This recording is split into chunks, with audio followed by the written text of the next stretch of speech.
እዚህ እስር ቤት የገባሁት ባደረኩት ነገር ነው። አንተ እውነት እንዲወጣ ተባበርክ እንጂ ምንድን ነው ያደረገው? ምናልባት እኔ ይህንን ነገር ባላደርግ በራስ መንገድ ከሸሽተህ መኖር ትችል ነበር። ተው እንደዛ አትበል። ይልቅ ያለ ጥፋቷ የታሰረችውን እናትህን ነው ነፃ ያወጣሃት። እኔ ጥፋቴን ለማመን እስካሁን የቆየሁት ድፍረቱን አጥቼ ነው።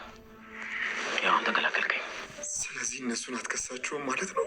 ምን አባዬ፣ አትከሳቸውም ወይ እያልኩ ነው። አንተ ያንን ነገር ካላደረግ እነሱ ነፃ ይወጣሉ እያልኩ ነው። እሱን ለማድረግ ወይ እያልኩ ነው።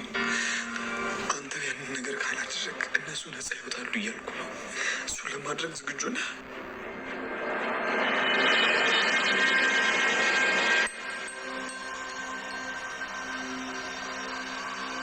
አቶ ሰበታ እንግዲህ ምርጫ ቀርቦለታል ማለት ነው። ያው እንግዲህ አቶ ሰበታ ችግሩን የፈጠረው ወይም ደግሞ ነፍስ ያጠፋው እሱ እንደሆነ ያው በግልጽ ተረጋግጧል። እኔ ዳግምን ሳላደንቅ አላልፍም። በነገራችን ላይ እዚህ ጋር አባቱ ስለሆነ እናቱ ስለሆነ ሳይሆን በቃ ህገ ወጥነት ነው ማለት በቃ የሰው ነፍስ ማጥፋት። በእርግጥ እሱም ደግሞ ራሴን የመከላከል ስራ ነው የሰራሁት ብሏል። አሁን ላይ ግን በጣም ጭንቀት የሆነባቸው ሞር ደግሞ ለዳጊም ደግሞ ጭንቀት የሆነበት ምንድን ነው ለአባቱም እንደጠየቀው በመግቢያው ላይም እንዳስቀመጥኩላችሁ ማለት ነው። አሁን እነሱን አንተ ትከሳቸዋለህ አትከሳቸውም ነው ያለው። በነገራችን ላይ መክሰስ ያስኬደዋል ማለት እሱ ጥሩ ሆኖ ካልተዋቸው በስተቀር አቶ ለይኩን በተለይ እንግዲህ ምን አድርጓልኝ ያው የሱን ነፍስ እኮ አጠፋን ብለው ነው ወስደው ሊቀብሩት የነበረው። ስለዚህ ለሱ ወንጀል እንዲቀነስለት አይኔ ሞቷል ብለው እኮ በጠቅልለው ነበረ ጠቅልለው እንዲቀብሩ የነበረ። ስለዚህ ራሴን የመከላከል ስራ ነው የሰራሁት። ልወጣ ስል ሰውየው መጣብኝ። ከዛ በኋላ እኔ ደግሞ ሰውየውን ሊመታኝ በነበረው በራሱ በዛው በያዘው ቢላ ሰውየውን እንደዚህ ያደረኩት አዎ ወንጀለኛ ነኝ ብሎ ለማመን ዝግጁ ይመስላል ማለት ነው። ምክንያቱም በእርግጥ አፍጥጦ ነበረ። ማን ነው ያለው እንዴት ሆኖ ምናምን ብሎ በጣም ድርቅርቅ ብሎ ነበረ። ነገር ግን ድርቅናው እንደማያዋጣው ሲያውቅ ማለት ነው ምንም ማድረግ አይችልም። ምክንያቱም እዚህ ጋር ዳጊ ሪካርድ ነው ያደረገው። ሪካርድ ከምንም በላይ በቃ ምንም አታደርጉት ነገር ነው። ኤአይ ነው እንኳን የማይባል ነው። ሜቢ እንደዛ የሚያስመስል ኤአይ ሊኖር ይችላል ማለት አስመስለን ልንሰራው ልናቀናብረው የሚችል ሊኖር ይችላል። ይሄ ግን ግልጽ ነው። በጣም ነው የደነገጠው። ዳይሬክትሊ ድምፁን እንደሰማ ምንድን ነው ያለው? ወይኔ ዳግም ነው ያለው። በቃ ዳግም ይህንን ሪካርድ እንዳደረገው አውቋል። ስለዚህ አሁን ላይ አቶ ለይኩንን ይከሳል አቶ ሰበታ ወይስ አይከስም የሚለውንም የምናይ ይሆናል ማለት ነው። ሰላም ሰላም ውዶችዬ፣ እንዴት ናችሁ? በያላችሁበት ሰላማችሁ ይብዛልኝ። ይህንን ቪዲዮ ስትጀምሩ ላይክ፣ ሰብስክራይብ፣ ሼር እያደረጋችሁ ቤተሰብ ያልሆናችሁ ቤተሰቡን መልካምነት ለራስ ነው መልሶ ይከፍላል። እናም እንግዲህ አቶ ሰበታ በስተመጨረሻም እውነት ወጥቶ ወደ ዘብጥያ ተጥሏል ማለት ነው። ይህ የሆነበት ምክንያት ደግሞ ምንም ቢሆን እኮ እውነት ተደብቃና ተሸሽጋ አትቀርም ሲል የተናገረው አቶ ሰበቶ ማለት ነው። አሁን ላይ አዎ እኔ በስራዬ ነው ለእኔ ደግሞ ቀጣቴ ነው ብሏል።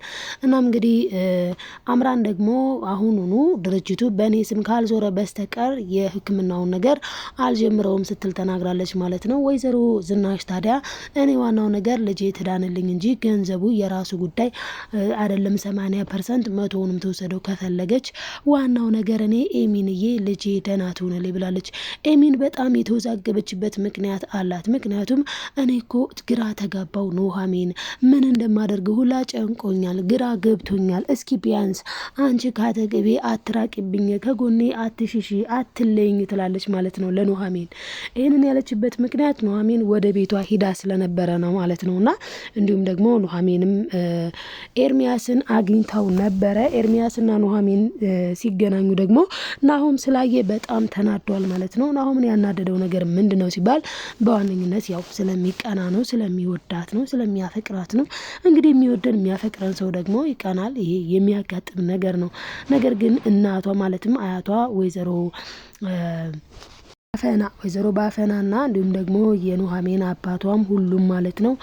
እንዲሁም ደግሞ ገነትም ሳትቀር ማለት ነው። ወይዘሮ ገነትም ሳትቀር ሁሉም ቆይ ግን ዝጊው በቃ አታናግሪው ሲሏት ኑሐሚን ግራ ነው የተጋባቸው። እንግዲህ ኑሐሚንና ናሆም የተጣሉት ናሆም ስለቀና ነው። ናሆም የቀናበት ትልቁ ምክንያቱ ደግሞ ኤርሚያስና ኑሐሚን ያወሩት ስለ ኤሚን ጉዳይ ነው።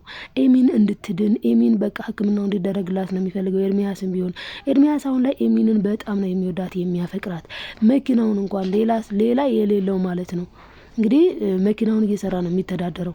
ያንን መኪናውን እንኳን ይቅርብኝ ብሎ ማለት ነው እንግዲህ ሰጥቷት የነበረው ለአምራን።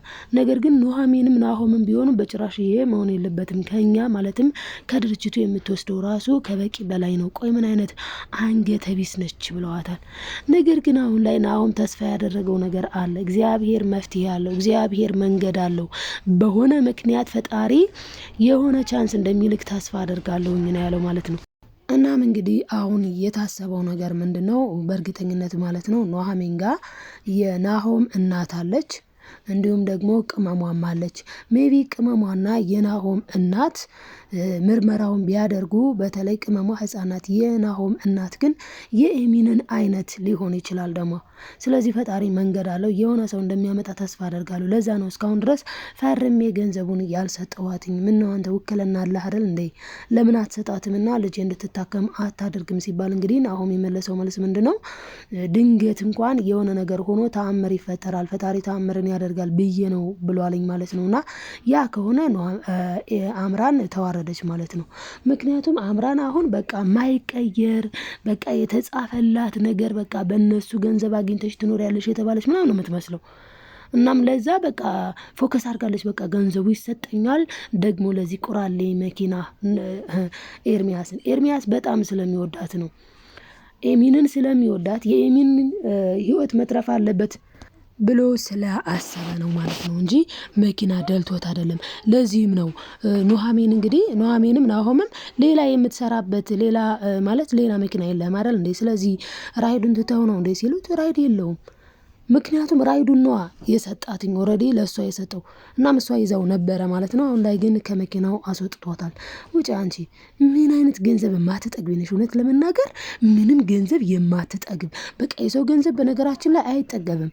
የሰው ገንዘብ አይጠገብም፣ ነውርም ነው ደግሞ ማለት ነውና እሷ ግን የሰው ገንዘብ ማትጠግብ ነው የሆነችው ማለት ነውና በጣም ነው የሚያሳፈረው። አሁን ላይ ግን ታዲያ የሆነ ሰው ማለት በቃ የሆነ ሰው ተገኝቶ ተስተካክሎ አምራን ብትከስር ደስ ይላል ማለት ነው። ምክንያቱም በጣም ነው የተኮፈሰችው። አንዳንድ ጊዜ በነፃ የተሰጠንን በነፃ ብንሰጥ ምንድን ነው ችግሩ? አሁን ደም ለገሳ እንደዚህ አለ። ያ ሰው እኮ እኔ ነገ ውሃ ስጠጣ የሚሞላ ነው ይሄ ደም ማለት ነው። እኔ እውነቴን እምላችሁ እኔ እሰጣለሁ ለራሴ። ምን ችግር አለው ደግሞ? ምንም ማለት እኮ አይደለም። ምንም ችግር የለውም። ይሄ እንደው እንኳን መስራት የማይችል አሁን ለምሳሌ ኩላሊት ብንባል አዎ ሁለት ስላለ አንዱን ስጥ ቢባልም ግን ኩላሊት ሁለት ቢኖርም ያለ ሁለቱ ደግሞ በአንዱ መስራት ላይችል ይችላል። ከዛ አንፃር እሺ። ከዚያ ውጭ ግን እኔ በጣም ነው የሚገርመኝ ማለት አሁን ብትሰጥ አሁን ይሄንን ቦርማሮውን በእርግጥ ከባድ ነገር ሊሆን ይችላል፣ አናውቅም። እኔ በነገራችን ላይ የሰጠ ሰው ሰምቼ አላውቅም ይሄንን መቅኔ ማለት ነው። እና ህመሙንም ስሰማ ገና አሁን ነው ኤሚን ጋር ነው ገና የሰማሁትኝና ሜቢ የሚተካ ከሆነ እንደ ደም አይነት ከሆነ ዝም ብላ ብትሰጥ ምን ችግር አለው? በሪሊ ደግሞ ተበልቶ ተጠጥቶ ነገር ሚሞላ ነው። ስለዚህ የምትበላው የምትጠጣው ለጊዜው እንዲህ አንኩላ ሳይሆን የሆነች ትንሽዬ ነገር እንዲከራዩላትም ሆነ እንዲገዙላት የተወሰነች ነገር የሚያስፈልጋት ጊዜያዊ። ምክንያቱም እኛ ዛሬ እንሞት ነገ እንሞት አናውቀውም።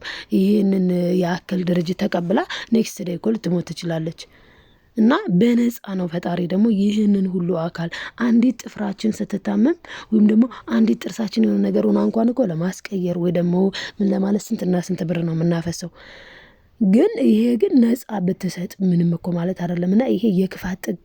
ለዛም ነው አንቺ ክፋት በቃ አይምሮሽ ያለ ክፋት ተወጥሮ ነው የተፈጠረሽው ነው ያላትኝ ኤርሚያስ።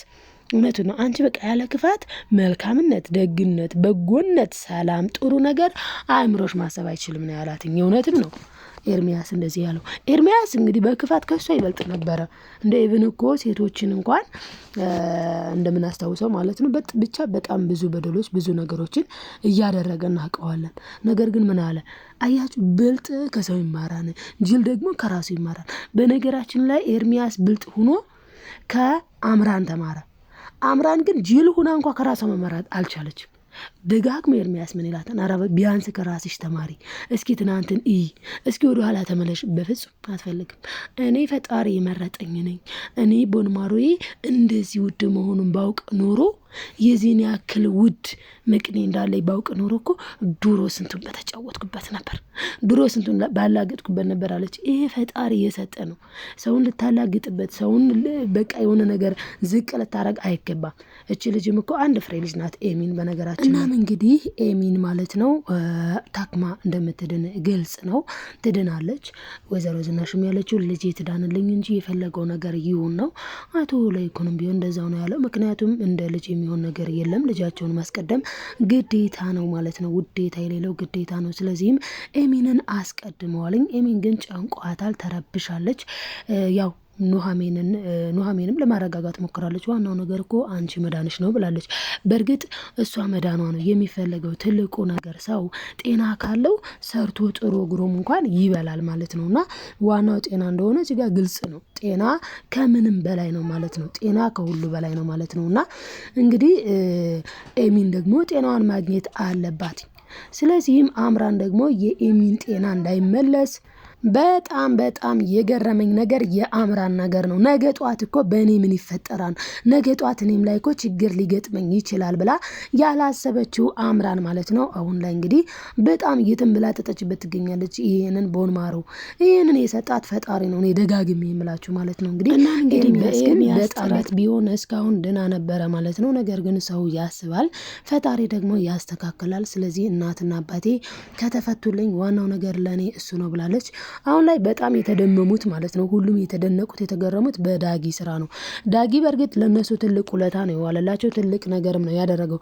ምክንያቱም ዳግም ካደረገው ነገር በጣም የሚገርመው እንግዲህ አቶ ሰበቶ ማለት ነው ለዳግም ትልቅ በቃ እኔ ምን ልበላችሁ፣ እናቱ አባቱ ሁሉ ነገሩ ነው ብቻ ያንን ሁሉ ነገር የሆነለትን አባቱን እሱ ደግሞ ምንድነው ያደረገው እንግዲህ አሳልፎ ነው የሰጠው ማለት ነው። እንግዲህ አሳልፎ የሰጠበት ምክንያት በእርግጥ ምንም ማድረግ ስላልቻለ ነው ማለት በቃ እውነት መውጣት አለበት። ትክክለኛው ነገር ደግሞ ይሄ ነው ማለትም በቃ ወይዘሮ ዝናሽና አቶ ለይኩን በእርግጥ እሱን መተተውት ነበረ፣ ትልቅ ጥፋት ነው። ነገር ግን ሳያስቡት ነው። አሁን ላይ ደግሞ ነፍስ ያጠፉት ግን እነሱ አይደሉም። ዋናው ነገር ነፍስ ያጠፋው አቶ ለይኩን አይደለም። የሚያሳዝነው ግን አቶ ለይኩን የምር ነፍስ ያጠፋ መስሎት እንቅልፍ አጥቶ እንደዛ ሲጨነቅ ሲጠበብ ነበረ። አሁን ላይ ነፃነ ሲባል በጣም ነው ደስ የሚለውና እንግዲህ አቶ ሰበቶ አይከሰውም ብዬ ተስፋ አረጋለሁ። እናንተስ ምን ትላላችሁ? ዶችዬ ላይክ፣ ሰብስክራይብ፣ ሼር ማድረጋችሁን አትርሱ። መልካምነት ለራስ ነው መልሶ ይከፍላል። እወዳችኋለሁ። ባይ ባይ ተወዳጆች።